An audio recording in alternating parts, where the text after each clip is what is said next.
काफ़ी सारे parents OPD में आते हैं कि हमारे बच्चे को बार-बार फ़ीवर आता रहता है या बच्चे को बार-बार सर्दी खाँसी होती है, उल्टी दस्त होते ही रहते हैं। तो मैं बताना चाहता हूँ, देखिए एक नॉर्मली बच्चे को 6 से 8 बार सर्दी खाँसी होना साल में सामान्य बात है। क्योंकि क्या होता है, जब बच्चे स्कूल जाते हैं तो किसी न किसी बच्चे को इन्फेक्शन होता है और जब ये बच्चे उनके कॉन्टैक्ट में आते हैं तो इनको भी सर्दी खाँसी हो जाता है और बुखार आने लग जाता है। तो इससे कैसे बचें? यदि बच्चे को लग रहा है कि किसी बच्चे को सर्दी खाँसी है तो उससे दूरी बना के रखें। अगर बच्चा बड़ा है, 5 साल से बड़ा है, तो उसको फेस मास्क यूज़ करना सिखाएँ।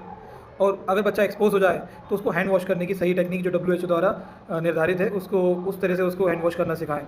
बच्चे को बोलें कि हमेशा खाना खाने से पहले वो हैंड वॉश करे। ये सामान्यतः ये प्रिकॉशंस हैं जिससे बच्चे में इन्फेक्शन होने के चांसेस काफ़ी कम हो जाते हैं। धन्यवाद।